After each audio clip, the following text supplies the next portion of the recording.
Hey guys, how's it going? Today we are going to be doing some planting, harvesting, and I want to give you an update on the beautiful grass that's coming up behind the stream.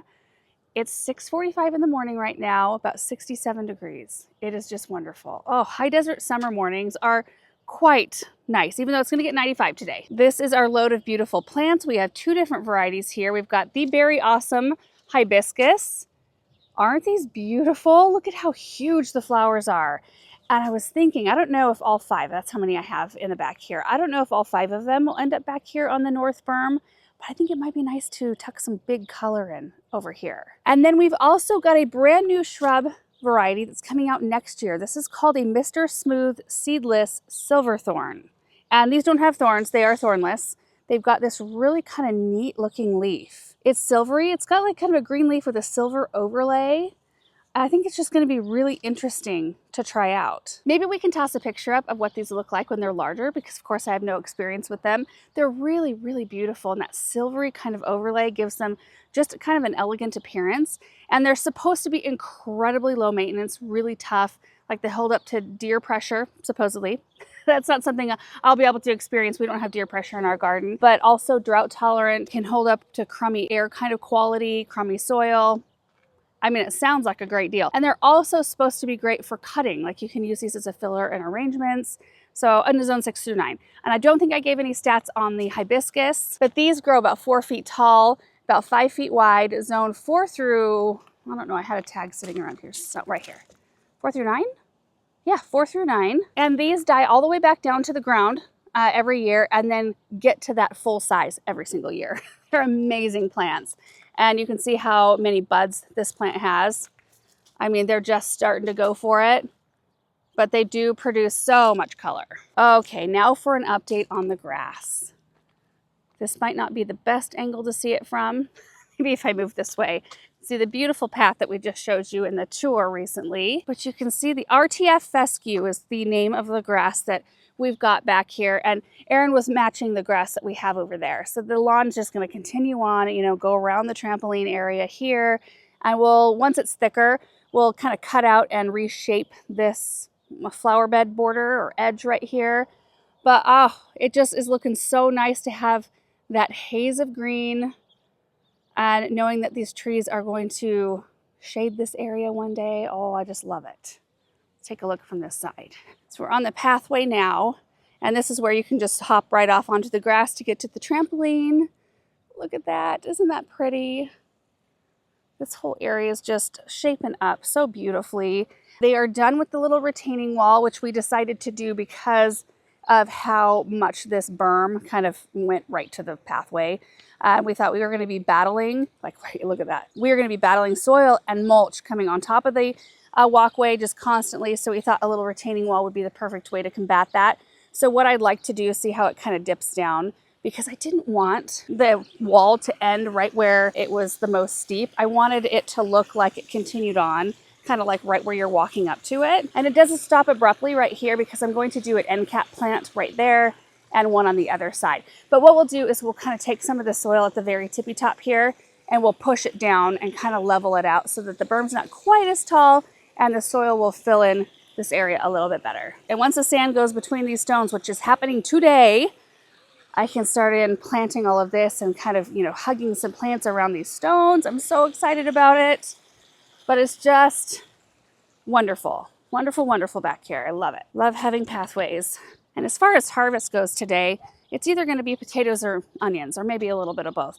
I don't think either crop is 100% ready to harvest. I've seen some of the onion stalks have flopped. In fact, I picked this one, I don't know, like a week, 10 days ago. So I'm going to take this in the kitchen today. So we'll take a look and see what's ready to harvest out there. And then I've got one potato variety that I think is pretty much there, and the others need a little bit more time. I'm going to place a few of these on the berm, see how they look.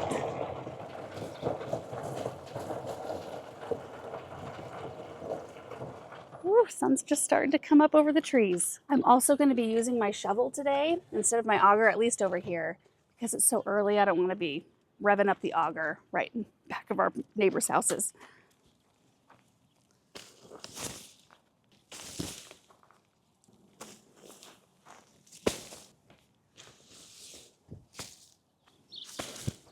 I've got them all placed except for one of the Silverthorns. So let's take a look at where they all are sitting. And I'm going to drive around so we can see it from a distance. Sometimes that's helpful because I've got two of the Hibiscus kind of close together.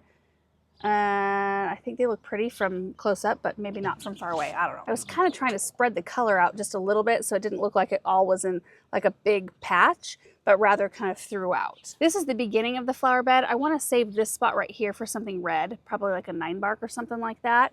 And the Berry Awesome does have kind of some red tinges to the foliage, but it's a lot of green as well.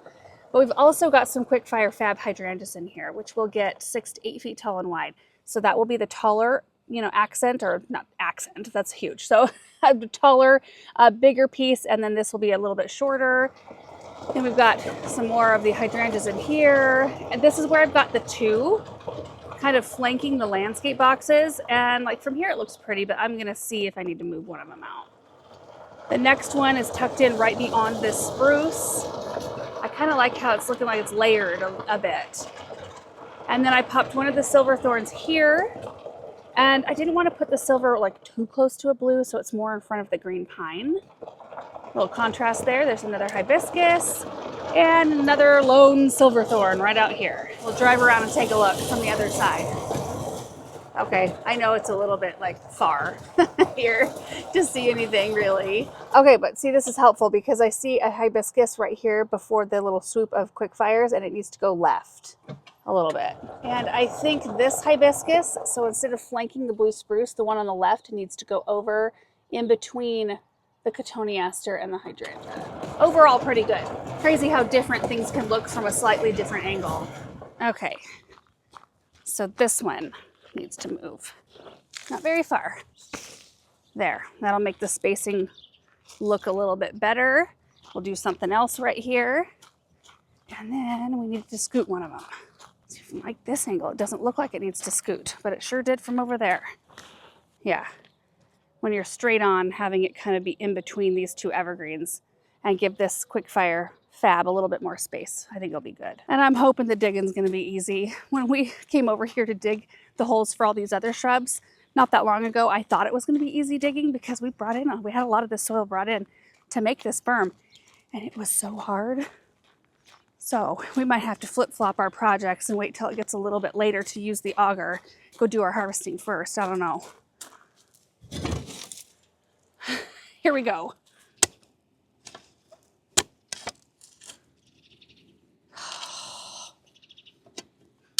I'm gonna try the next one. Oh yeah, this is much easier.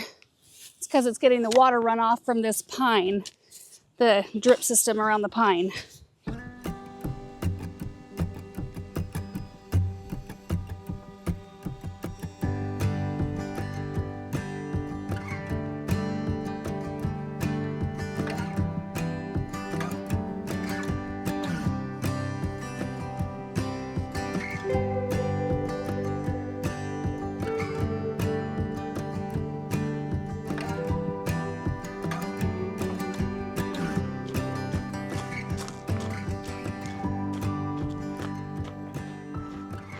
Got all the holes except for that first one dug. I'm gonna try it one more time.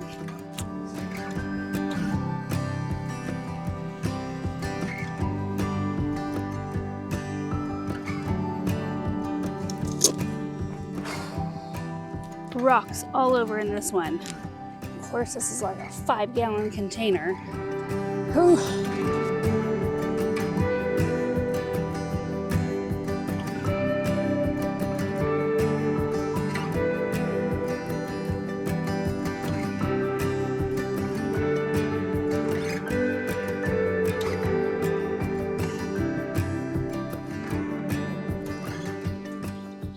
Ran into hardpan.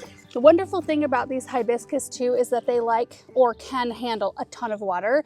So if you've got a spot that's got really tight soil that doesn't allow water to kind of seep through it very quickly, your Hibiscus will be very happy. Hi, Russell.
Okay, got them all in. And you can see we're now in full sun. And this area does get full sun for a good portion of the day, but they look so pretty. Take a walk down the lane here. Oh, and just imagine when those hydrangeas are huge. But I love seeing just that little bit of color. It kind of just draws your eye further and further down. The hydrangeas do the same thing. I created a well around each one of them just for the first little bit. I did it with all of these too because they're on kind of an embankment. And even though we will get drip around them, so they'll get kind of a slow feed of water, for the first, week or two, especially since it's going to be so hot, it's nice to be able to fill that well up with water. And I gave the root balls a really good drink as I was putting them in. So they should be happy. There's that one at the very end. Okay, we've got one more silverthorn to plant. I'm gonna head out to the south garden with it.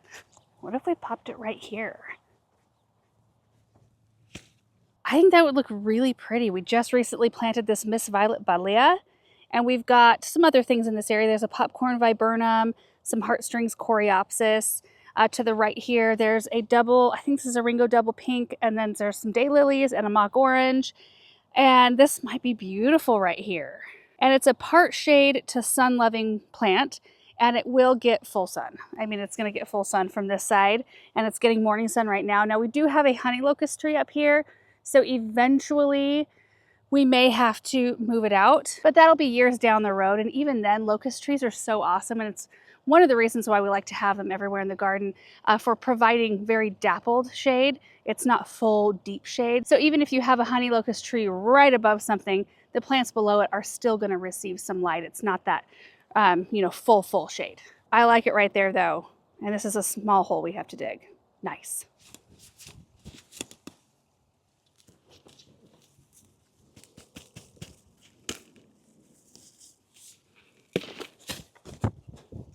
You've got to be kidding me that there is a water line right here. Is there? Am I hitting it? Oh no, it's a root. Okay, we can handle a root. Scoot that root over a little bit. Whew. Soil's dry right here.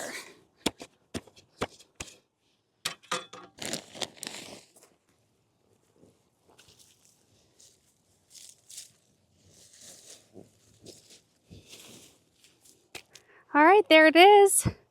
It looks beautiful right there.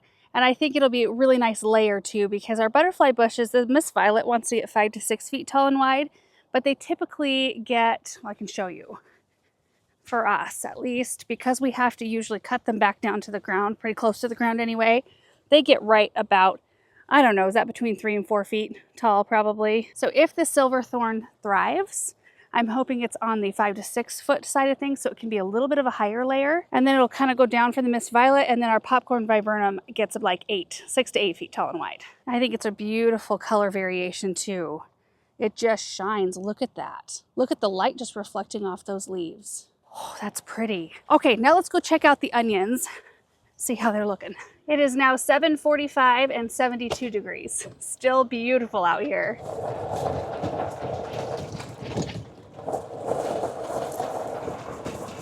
Pole barn.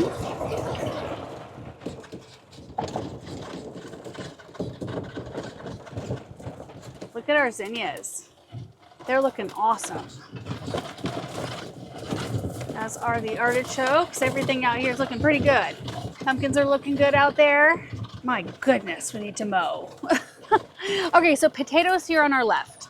So you can see this variety here, it has a lot of green still left in it. You usually want to wait until they die back quite a lot. This variety always dies back first. These are my Huckleberry Golds, but there's still some green in here. You guys, I might wait just a little bit longer. If you wait, the tubers have a chance to size up just a little bit more. So I think we're just gonna focus on onions today. Red Pontiac's still looking pretty fresh. And most of our onions are still not ready to harvest except for this first bunch. You know they're ready when their necks get soft and they flop over, the tops flop over. So we can get in here. Look at these, aren't they beautiful? And it looks like pretty close to all of this variety already. These are our candy onions right here. We've got candy, Walla Walla, and yellow sweet Spanish. I have noticed this year that our Walla Walla onions in the root cellar store just a little bit longer. Usually I don't notice a big difference, but this year those seem to sprout a lot later, and I still have some that haven't sprouted at all. Like, I'm still using last year's onions right now when I'm harvesting this year's onions. It's awesome. So let's get all of these pulled and layered in the back of the gator.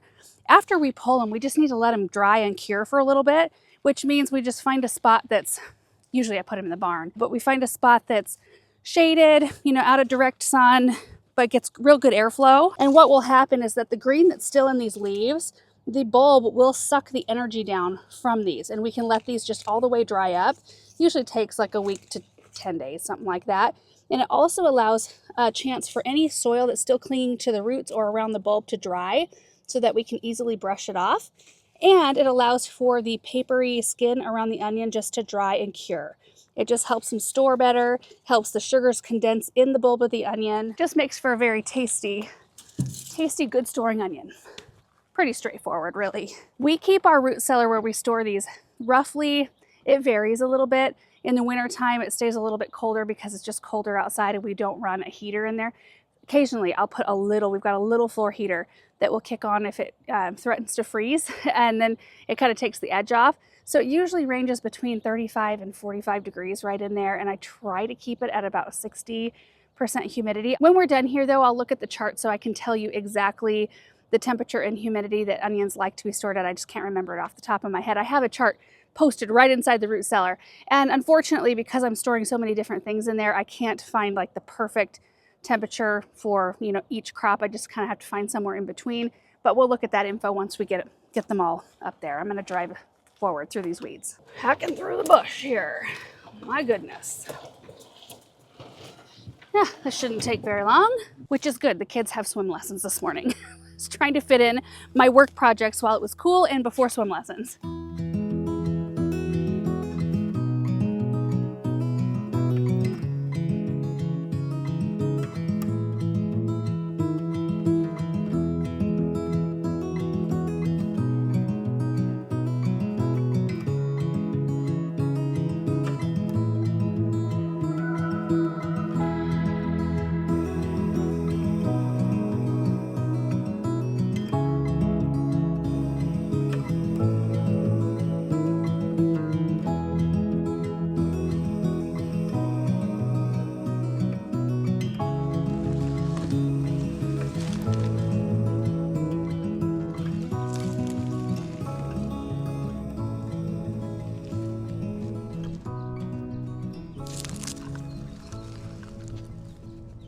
Quite a nice harvest so far. Pulled all of the ones that were ready. We still have so many. Look at this.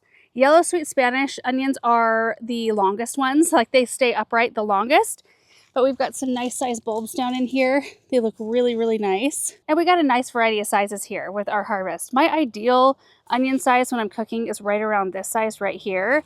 But we got some nice big ones. We got some that are even a little smaller than that. Believe it or not though, I have some things that I want to have onions this size. It's always kind of a mission for me to choose the size of onion that I'm going to have the least amount left over from, that I can use the whole thing in a recipe. And I like to use quite a lot of onion in most everything, but sometimes I don't want to use a gigantic onion for some stuff. Okay, let's take these back to the barn so we can take a look at the root cellar. That's not where they're going today, but I want to just give you a little tour of that. Oh my goodness. Whew. Corn is awesome.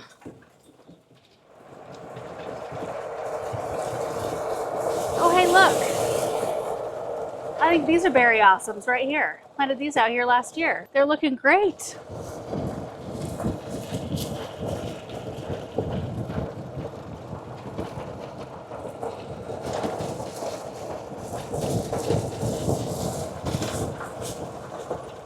Okay, so here in the middle bay of the barn, we have our root cellar, which is a 6x9 room that's temperature controlled. So I don't have much in here right now except for baskets and shelves. But right inside the door, I keep a chart that this camera probably will not focus on. But it gives you ideal temperature and humidity for lots of different types of crops. And for garlic and onions, best is cool and dry storage. So 32 to 50 degrees Fahrenheit. And 60 to 70% humidity, which is usually where it stays. Sometimes the humidity can kick up a little bit, in which case we turn the fan on and that kind of takes care of it. But I'm going to spread these out, I think, on the tables in the high tunnel because I don't have the high tunnels completely full of plants, and they have tables with that hardware cloth, so there's lots of airflow around them. I think that'd be a great place for them to cure. Look at our project from earlier, real quick on the way.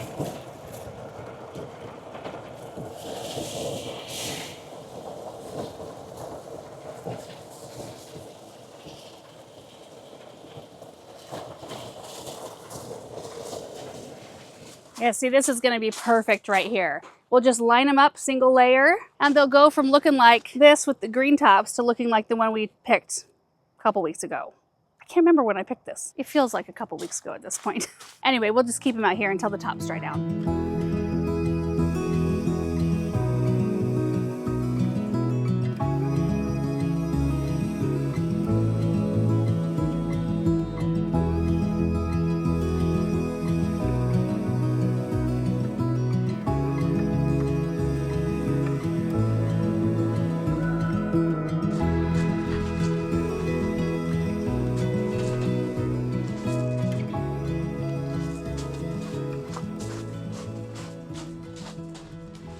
Oh my goodness, isn't that pretty? So this table has candies, and this table has the only Walla Wallas that we're ready to pick.